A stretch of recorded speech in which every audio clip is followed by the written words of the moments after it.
Thank you very much, Linda and the band, for that beautiful heart-opening song.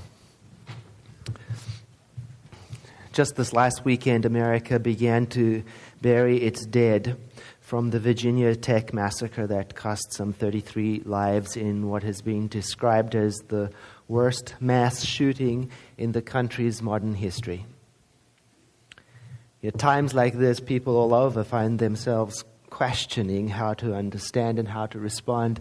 And I'm thinking about people in communities like ours, metaphysical communities, how we would probably look into that idea of unity and oneness and goodness and ask the question, how does this play out in a situation like this? What am I supposed to think? How should I respond?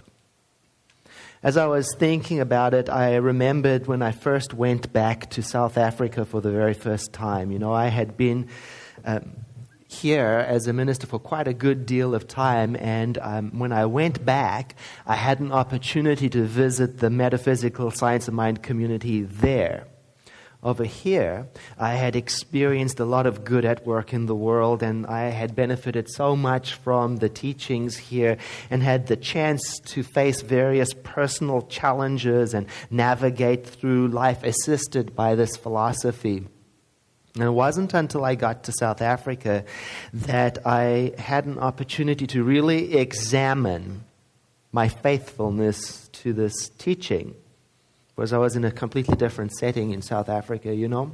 Over here I enjoy, comparatively a sense of peace and well-being and certainly freedom and safety. And in South Africa, I watched our metaphysical brothers and sisters living in a completely different kind of experience of relative danger with a constant feeling of threat around them. I mean, even at the church service, there were armed guards watching the cars outside, you know. And then as we drove home from the service, marquees from the various newspapers announced what the current murder toll or rape toll was in the city of Johannesburg. And I watched our metaphysical brothers and sisters in Johannesburg say the exact same things that we say here. There is only one life. That life is God's life. That life is perfect. And that life is my life right now.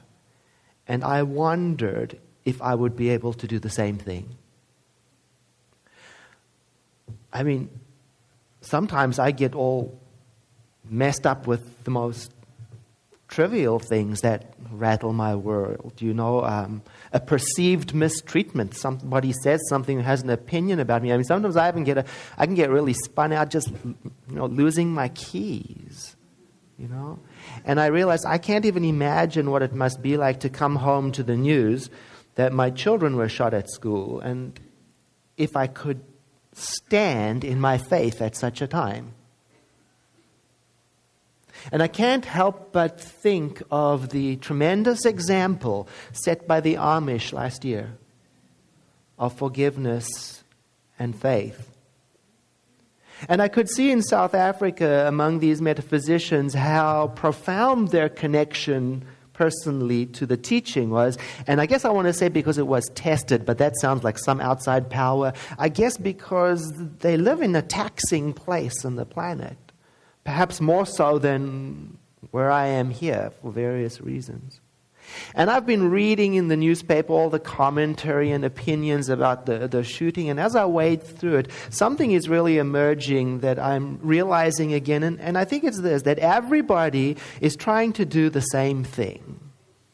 Everybody is trying to make sense of the situation. Everybody's trying to make sense of the world, of life. I mean, from the people who believe in oneness, to the people who believe in the influence of an independent evil power, to the people who believe in God in various forms, to the people who believe in forgiveness, to the people who believe in revenge, to the people who believe in no God whatsoever. In a way, in the end, we're not that different in that we're attempting to find a way to navigate through a world that is sometimes incomprehensible.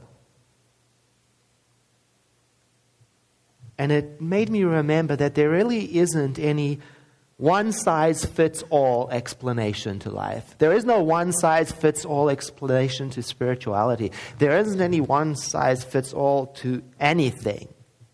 Which is why I love the Bhagavad Gita, one of India's most precious scriptures, so much, because it emphasizes that there certainly is no one-size-fits-all approach to individual spirituality. There's this beautiful part towards the conclusion of the Gita in which God says, in the form of Krishna, of course, in which God says, it really doesn't matter what form your worship takes, because I take it all as intended for me.